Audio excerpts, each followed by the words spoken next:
Yes people, क्या हाल चाल। अरे सर बहुत ही बढ़िया। पहला लेक्चर देखा सर, मज़ा आ गया। झूठ मत बोलो, सच से बताना। नहीं नहीं सर, पूरा लेक्चर देखा है। अब से 20 दिन हम अच्छे बच्चों की तरह आएंगे और पूरा लेक्चर देखेंगे। चलो ठीक है, फिर सेकंड लेक्चर शुरू करते हैं अपना। ठीक है सर। सर आज क्या पढ़ना था? अरे आज डिस्कस्ड इंडिपेंडेंट डायरेक्टर पढ़ना था। ठीक है सर। इंडिपेंडेंट डायरेक्टर होता कौन है? देखो क्या होता है ना, इंडिपेंडेंट डायरेक्टर जो होता है वो बोर्ड पे एक अनबायस्ड जजमेंट लाता है, एक इंडिपेंडेंट जजमेंट लाता है। फॉर एग्जाम्पल, हमारे बोर्ड पे कौन है? 3 डायरेक्टर, अब तो सबको पता होगा। सर आप हो, कार्तिक है, और तीसरा है भोला। अब हम तीनों एक दूसरे को जानते हैं, तो हो सकता है ना कि हमको ऐसा लगे कि भाई सारी सत्ता हमारे हाथ में है, हमें जो करना है हम कर सकते हैं। कोई रिलेटेड पार्टी ट्रांजैक्शन, किसी का कुछ आया, किसी का कुछ, सब अप्रूव, ये वो, मतलब सब कुछ, पूरी सत्ता हमारे हाथ में है। ऐसे में ही अगर हमारे बोर्ड पे एक इंडिपेंडेंट डायरेक्टर आ जाता है तो वो पूरे बोर्ड पे एक ओवरव्यू रखेगा, एक पूरे बोर्ड पे एक नज़र रखेगा कि सुनो कुछ गलत तो नहीं हो रहा है कंपनी में। तो इंडिपेंडेंट डायरेक्टर वो डायरेक्टर होता है जो अपनी एक्सपर्टीज लेके आता है और साथ ही साथ एक अनबायस्ड इंडिपेंडेंट जजमेंट लेके आता है। ठीक है सर, ये तो सर आपने बता दिया इंडिपेंडेंट डायरेक्टर होता क्या है, हमें तो लॉ पढ़ा। यार देखो, डरना मत। इंडिपेंडेंट डायरेक्टर की जो डेफिनेशन है ना, तो उत्ते उड़ा देती है वो डेफिनेशन। डरना मत बस। सर क्या डेफिनेशन है? वो डेफिनेशन है 2 क्लॉज 47 में। सर बता दो। देखो बेटा, डरना मत, कुर्सियों की पेटी बांध लो, क्योंकि बहुत ही ज़्यादा खतरनाक डेफिनेशन है 2 क्लॉज 47 की। सर क्या डेफिनेशन है? Section 2 clause 47 of the companies act provides that independent director means N independent director. Sir ये क्या बता दिया आपने? अरे रुक जाओ। Refer to in sub section 6 of section 149। Independent director means a director जो कि 149(6) में है। सही करो, मजे ले लो हमारे। ये क्या डेफिनेशन है? अरे लॉ में दी गई यही डेफिनेशन है। सर ढंग से बताओ ना, डेफिनेशन क्या है? 149(6) कहता है N independent director means a director other than, कौन कौन नहीं है? एमडी, WTD या नॉमिनी डायरेक्टर। मतलब जो इंडिपेंडेंट डायरेक्टर होता है ना तो वो एमडी होता है, ना वो WTD होता है, ना वो नॉमिनी डायरेक्टर होता है। तो basically independent director is a non executive director या पार्ट टाइम डायरेक्टर। ठीक है सर। 149(6) कहता है कि इंडिपेंडेंट डायरेक्टर ये है जो इन क्राइटेरियाज को फॉलो करता है। क्या? जो बोर्ड के ओपिनियन में पर्सन ऑफ इंटेग्रिटी है और इंडस्ट्रियल एक्सपीरियंस से एक्सपर्टीज है जिसके पास। सच इंडिविजुअल शिल नॉट बी अ प्रमोटर। वो प्रमोटर नहीं होना चाहिए, रिलेटेड टू प्रमोटर भी नहीं होना चाहिए। किसका? कंपनी का, होल्डिंग का, सब्सिडी का और एसोसिएट का। ठीक है sir. Such individual who has मतलब प्रेजेंट और हैड, या तो प्रेजेंट में या पास्ट में, नो पेक्यूनरी रिलेशनशिप, पेक्यूनरी मतलब monetary relationship, other than the remuneration, remuneration ले सकता है। और सच डायरेक्टर और having transaction not exceeding 10% of his total income. मतलब अगर किसी की टोटल इनकम 100 रुपीज़ है तो वो 10 रुपये तक की ट्रांजैक्शन कर सकता है कंपनी, होल्डिंग, एसोसिएट और सब्सिडरी से, इसके ऊपर नहीं कर सकता। With the company, holding company, subsidiary company, associate company, promoter के साथ भी या फिर डायरेक्टर के साथ भी। कब? During the 2 immediate preceding financial year और during the current financial year. Sir इतना सब कुछ समझा दिया आपने, वो भी इतनी जल्दी? सी क्या है ना, 149(6) को लेकर पेपर में ऐसे स्ट्रेट अप क्वेश्चन नहीं आता कि 149(6) बताओ, क्योंकि 149(6) ना बहुत फास्ट है। और अगर हम 149(6) पढ़ने बैठे ना तो ट्रस्ट मी, 1 से 1.5 क्लास तो 149(6) अकेला ले जाएगा। हमें क्या करना है, हमें सिर्फ ये देखना है कि इंडिपेंडेंट डायरेक्टर कौन कौन नहीं हो सकता। तो पेपर में तो एज सच पूरी डेफिनेशन नहीं आएगी, आपको बस ये याद रखना है कि ये लोग पेपर ये लोग इंडिपेंडेंट डायरेक्टर नहीं बन सकते। ठीक है sir. In case of government company, clause C जो है वो नॉट एप्लीकेबल है। ये वाला क्लॉज जो है ये गवर्नमेंट कंपनी के लिए इसमें अप्लाई नहीं होता है। जी sir. None of whose relative, अब ये रिलेटिव की बात कर रहा है। ऊपर वाले जो क्लॉज थे वो बात कर रहे थे इंडिविजुअल की, कि ये इंडिविजुअल नहीं बन सकता। अभी उसके रिलेटिव की बात कर रहा है। None of whose relative is holding any security और इंटरेस्ट इन द कंपनी। मेरा कोई रिलेटिव ना तो कोई सिक्योरिटी होल्ड करे ना कोई इंटरेस्ट होल्ड करे। किस किस में? कंपनी में, होल्डिंग, सब्सिडरी और एसोसिएट कंपनी में। कब? During the 2 immediate preceding financial year और ड्यूरिंग द करंट ईयर। इस साल में या इस साल के पिछले 2 सालों में वो कोई सिक्योरिटी होल्ड ना करे और कोई इंटरेस्ट होल्ड ना करे, प्रोवाइडेड दैट, सुनना, द रिलेटिव मे होल्ड, अब कर सकता है होल्ड, सिक्योरिटी और interest in the company of the face value not exceeding 50 lakh rupees, मतलब 50 लाख तक वो होल्ड कर सकता है, 50 लाख से ऊपर नहीं जाना चाहिए, ठीक है सर। और 2%, 50 lakhs और 2% of the paid up share capital of the company, its holding, subsidiary और associate, और such higher number is prescribed अभी तो कुछ नहीं है, ठीक है sir. whose relative is indebted to the company, वो indebted नहीं होना चाहिए कंपनी से, its holding, subsidiary और associate और their promoters और directors। कौन कौन आ गया सर? कैश आ गया पहले तो, कैश मतलब कंपनी, होल्डिंग, सब्सिडरी, एसोसिएट, उनके प्रमोटर्स या उनके डायरेक्टर्स, ठीक है sir, in excess of 50 lakhs, मतलब मेरे रिलेटिव ने 50 लाख से ऊपर लोन ना लिया हो during the immediate 2 financial year और during the current financial year, या तो इस फाइनेंशियल ईयर में या पिछले 2 फाइनेंशियल ईयर में, ठीक है sir. None of whose relative has given guarantee, guarantee भी ना दियो, और provided any security in connection with the indebtedness of third person. अब याद देखो, यहाँ पे थर्ड पर्सन इंडेटेड है और यहाँ पे वो रिलेटिव इंडेटेड था, इन 2 क्लॉज में कंफ्यूज मत हो जाना। जी sir, to the company, holding, subsidiary, associate और देयर प्रमोटर्स और director of such holding company. आराम से, क्या क्या आया सर? कैश आ गया, प्रमोटर्स आ गए, लेकिन जो डायरेक्टर आया वो बस होल्डिंग कंपनी का है। अब समझ में आया सर? हम बहुत जल्दी पढ़ रहे हैं बेटा, तकाजा यही है वक्त का। सर ये क्या बोल रहा हूँ, इतनी भारी भारी बातें। देखो हमारे पास वक्त नहीं है और ये पूरी डेफिनेशन कहीं नहीं है। What I am trying to say is कि अभी जो मैं रिवीजन करवा रहा हूँ उसको एक बार इस डेफिनेशन को पढ़ना, अच्छे से पढ़ना, और उसके बाद एक रिवीजन लेक्चर देखना, क्रिस्टल क्लियर हो जाओगे, ठीक है सर। तीसरा, none of whose relative has any other pecuniary transaction, कोई भी मॉनेटरी ट्रांजैक्शन और relationship with the company, its subsidiary, holding, associate. अभी तक देखा, अभी तक बात सिर्फ कैश की हो रही है, सिर्फ कंपनी है, एसोसिएट, सब्सिडरी, ऐसा नहीं कि एक में सब्सिडरी एक में एसोसिएट है, नहीं, कैश ही है सब, कंपनी, एसोसिएट, सब्सिडरी और होल्डिंग। अमाउंटिंग टू 2% और more of the gross turnover, 2% और more of the gross turnover और टोटल इनकम, सिंगली और in combination with referred two clause 1, 2 and 3। 1, 2 and 3 को मिला के भी अगर हम 2% से ज़्यादा जंप कर गए तो भी हम इंडिपेंडेंट डायरेक्टर नहीं बन सकते, ठीक है सर। अब ई पे आ जाते हैं। ई क्या कहता है? He must not either directly, he कौन? इंडिपेंडेंट डायरेक्टर, और एनी ऑफ हिज रिलेटिव। अब दोनों की बात हो रही है।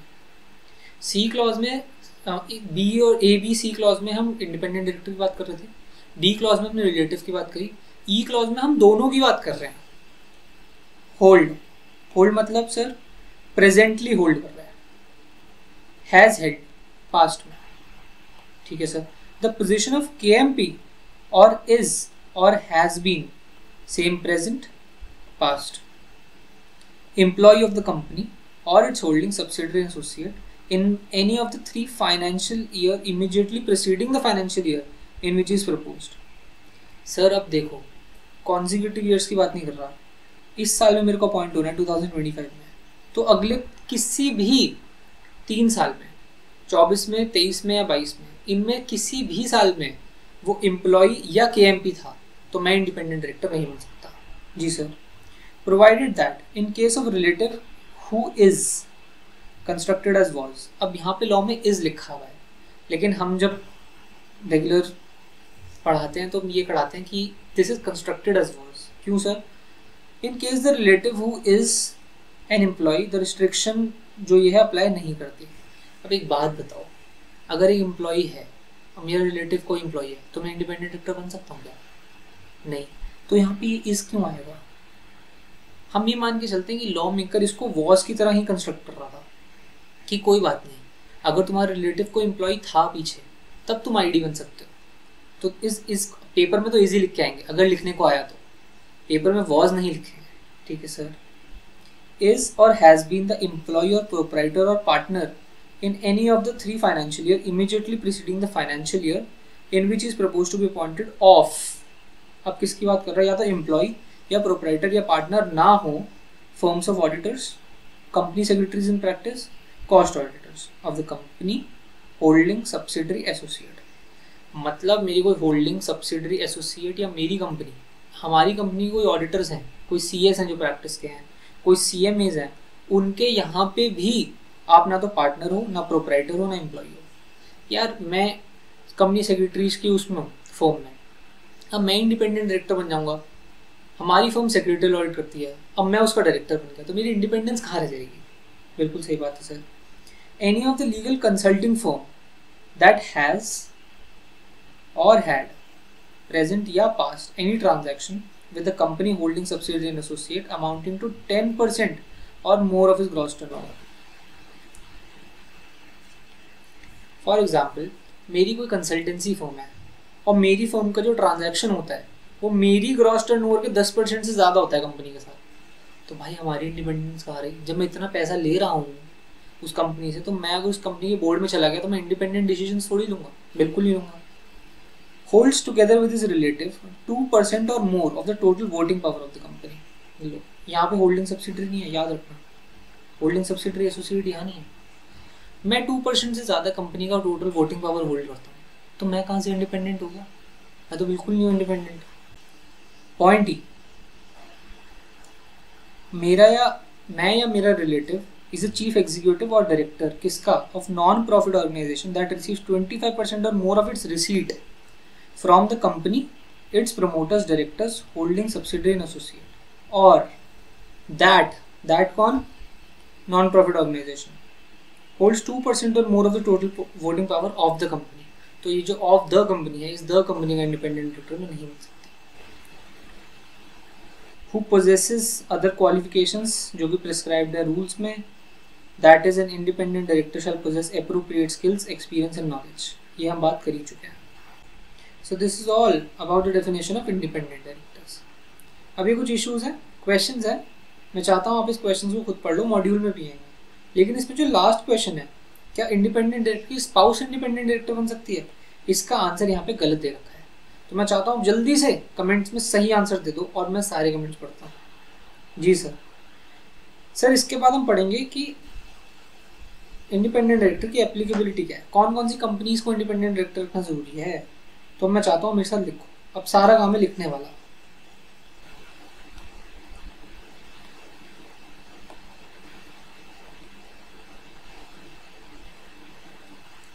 इंडिपेंडेंट डायरेक्टर,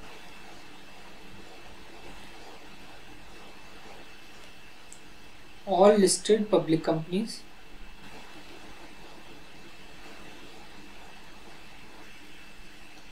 और unlisted public companies. Sir private companies के लिए एप्लीकेबल नहीं है।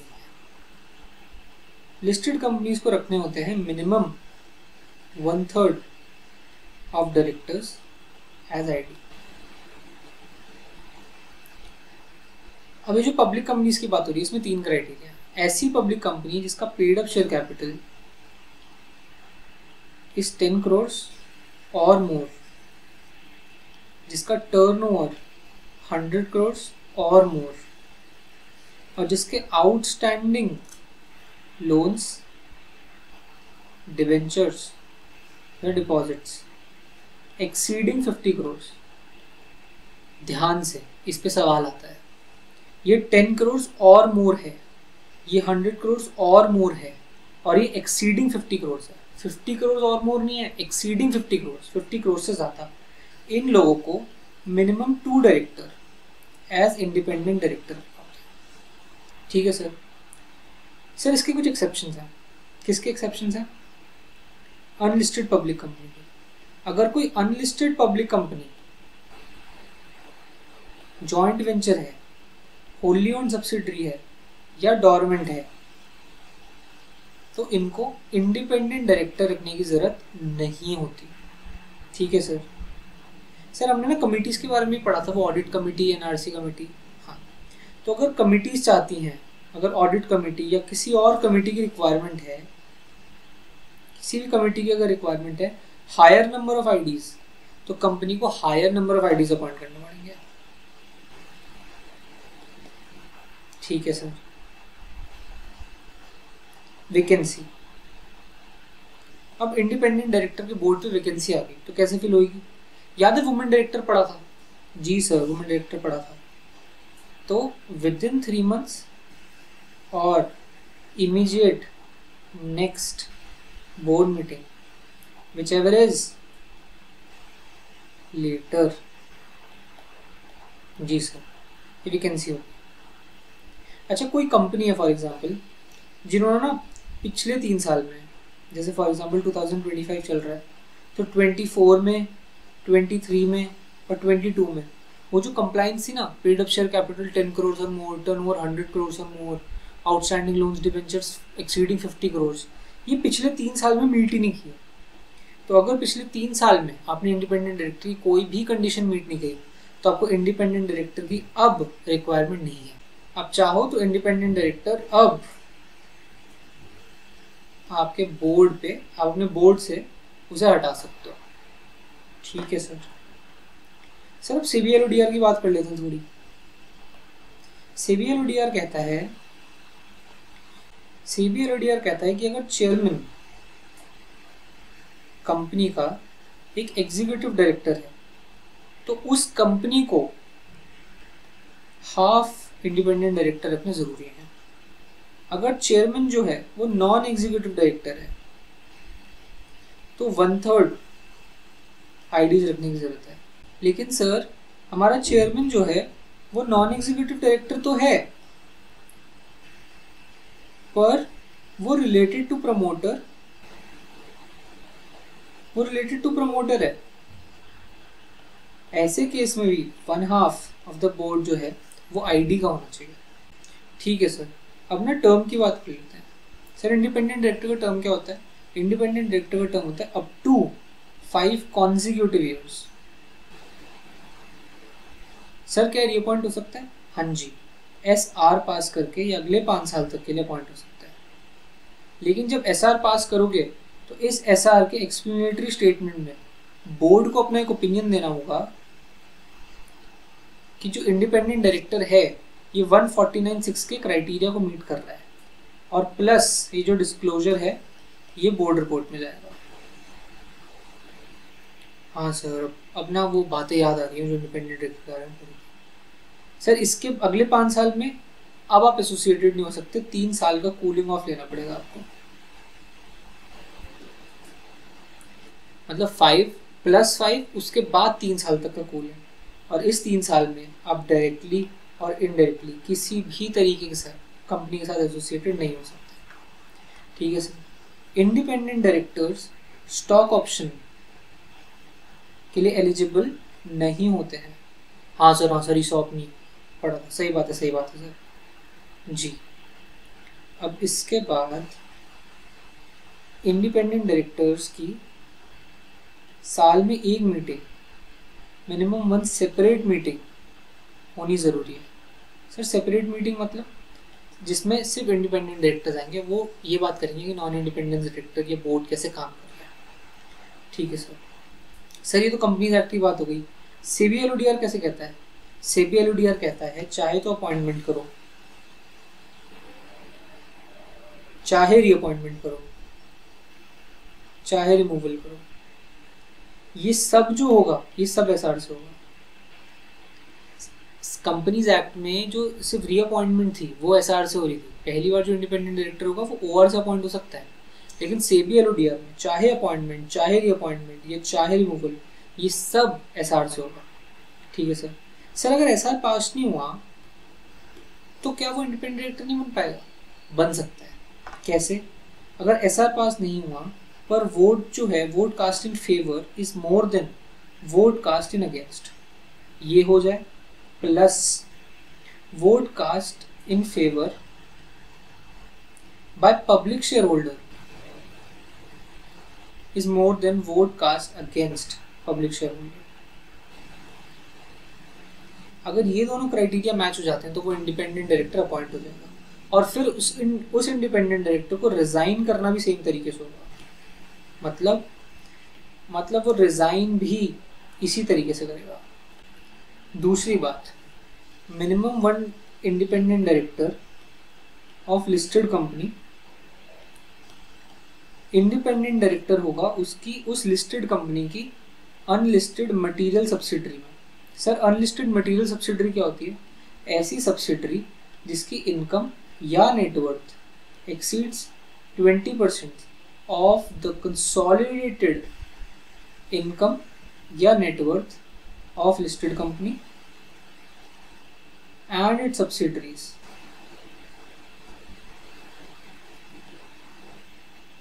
फॉर एग्जाम्पल मेरी लिस्टेड कंपनी है ए और प्लस उसकी सब्सिडरीज हैं बी, सी और डी।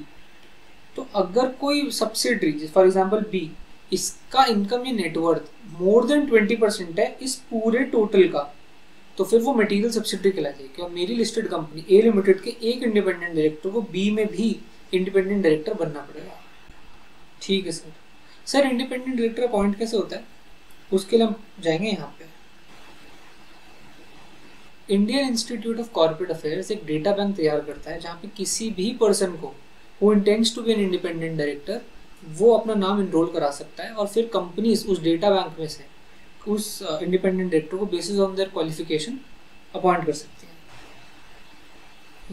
डेटा बैंक के बारे में पढ़ेंगे। तो कोई भी इंडिविजुअल्स जो, अब जब ये रूल्स आए थे तो उससे पहले भी कुछ लोग एज इंडिपेंडेंट डायरेक्टर काम कर रहे होंगे, तो वो इंडिपेंडेंट डायरेक्टर्स को विद इन 10 months या फिर a person who intends to get appointed as independent director shall before such appointment आपको ऑनलाइन अपने आप को रजिस्टर करना पड़ेगा Indian institute of corporate affairs से 1 साल तक के लिए, 5 साल तक के लिए या life time. Inclusion of his name in the data bank या तो 1 year के लिए होगा, 5 years के लिए या फिर फॉर लाइफ टाइम होगा। इंस्टीट्यूट कौन सा है? Indian institute of corporate affairs. अगर किसी इंडिविजुअल के पास दिन नहीं है तब भी वो अपॉइंट हो सकता है वॉलंटरली, मतलब ऑनलाइन रजिस्टर कर सकता है। उसके बाद फिर 1 साल या 5 साल के बाद आपको रिन्यू करवाना है तो रिन्यू भी करवा सकते हो with in 30 days। Sir life time हो गया तो रिन्यूअल की जरूरत ही नहीं है। ठीक है सर। हर इंडिपेंडेंट डायरेक्टर को एक डिक्लेरेशन ऑफ कंप्लायंस देनी पड़ती है इसकी, डेटा बैंक से हम कंप्लाई करते हैं और ये डिक्लेरेशन जाती है 149(7) के साथ। 149(7) अभी हम पढ़ेंगे थोड़ी देर में। फिर उसके बाद जो भी इंडिविजुअल जिसका नाम इंक्लूड हुआ है उसको 2 साल के अंदर अंदर एक सेल्फ असेसमेंट टेस्ट देना पड़ता है, जिस टेस्ट को क्लियर करने के बाद ही उसका नाम आता है। Fehling which his name shall be removed. अगर वो इस एग्जाम में फेल हो जाता है, 2 साल के अंदर वो अपेयर नहीं करता है, तो उसका नाम अपने आप डेटा बैंक से रिमूव हो जाएगा।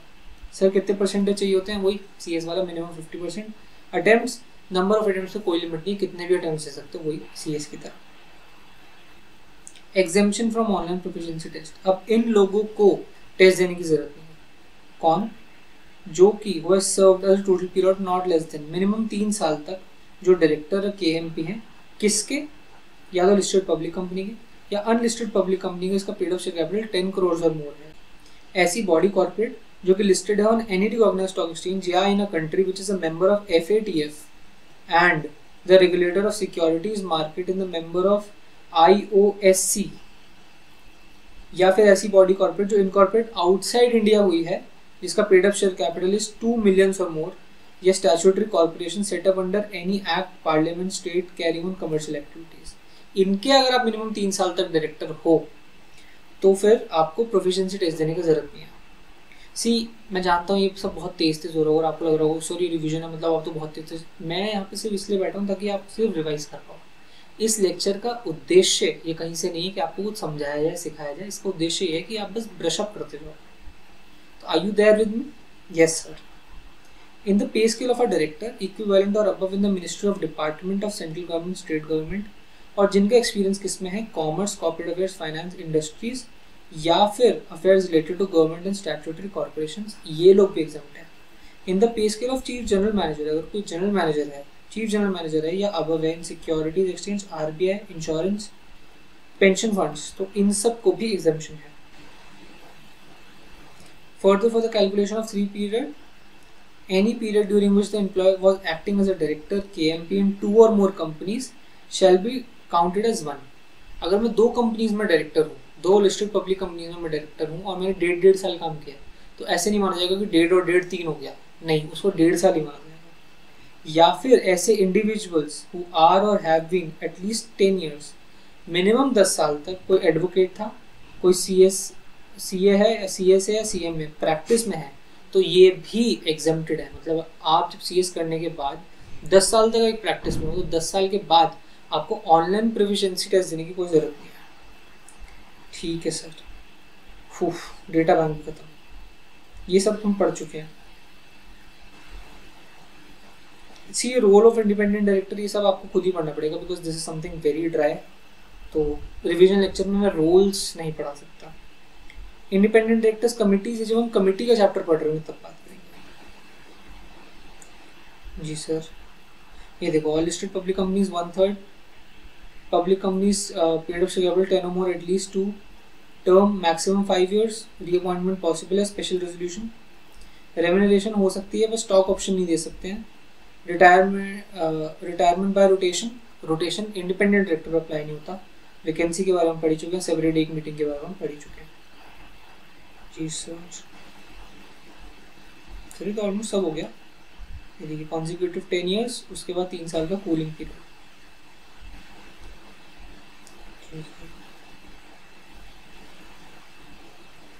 टर्म पढ़ चुके हैं, रेम्यूनरेशन पढ़ चुके हैं। Declaration 149(7), every independent director shall give declaration that he meets the criteria of independence। 149(6) में जो क्राइटेरियाज हैं मैं उसको मीट करता हूँ, ऐसे एक डिक्लेरेशन हर इंडिपेंडेंट डायरेक्टर को देनी पड़ेगी। सर कब देनी पड़ेगी? In the first, when he attends the first meeting of the board, जब वो बोर्ड में अपनी पहली मीटिंग अटेंड कर रहा है उसमें। Thereafter first meeting of the board in every financial year, उसके बाद हर फाइनेंशियल ईयर की पहली बोर्ड मीटिंग को उसको ये बताना है। Whenever there is a change in the circumstances that may affect his independence. अगर मुझे ऐसा लगता है, फॉर एग्जाम्पल मैं बोर्ड में था, बोर्ड में 4 लोग थे, उसमें एक लेडी थी, मेरे को क्या उनसे प्यार हो गया, तो मैंने उनको ऑफर कर दिया कि आप शादी करना चाहते हैं। उन्होंने भी कहा शादी कर लेते हैं। तो 2 महीने बाद मेरी उनसे शादी है। अब मेरी बोर्ड मीटिंग हुई तो उसमें मैं बताऊंगा ना कि सुनो, ये मेरी इंडिपेंडेंस को इफेक्ट कर सकता है, इसलिए मैं डिक्लेरेशन दे रहा हूँ। तो पहली मीटिंग जिसमें मैं पार्टिसिपेट कर रहा हूँ एज बोर्ड ऑफ डायरेक्टर, दूसरी मीटिंग एवरी फाइनेंशियल ईयर, मतलब दूसरी एज इन कि दूसरा पॉइंट इज कि अगले फाइनेंशियल ईयर में जो भी पहली बोर्ड मीटिंग होगी, हर फाइनेंशियल ईयर में जो भी पहली बोर्ड मीटिंग होगी, उस पहली बोर्ड मीटिंग में या फिर कोई ऐसी सर्कमस्टांस अराइज हो जाती है जिसमें मुझे ऐसा लगता है कि मेरी इंडिपेंडेंस खतरे में है। Additionally for listed companies, every first meeting in which he participates as director, thereafter at first meeting of the board in every financial year, or whenever there is any change in the status of the independent director, submit a declaration that he meets the criteria of independence, and that एक चीज और हो गई, and that he is not aware of any circumstance situation which exists that may reasonably be anticipated that could impair or impact his eligibility to discharge his duties as independent judgment। तो declaration में ये भी लिखना जरूरी होता है। With effect from October 1st 2018, top 500 companies को अपने सारे इंडिपेंडेंट डायरेक्टर्स के लिए director and officer insurance DNO insurance लेना जरूरी होता है।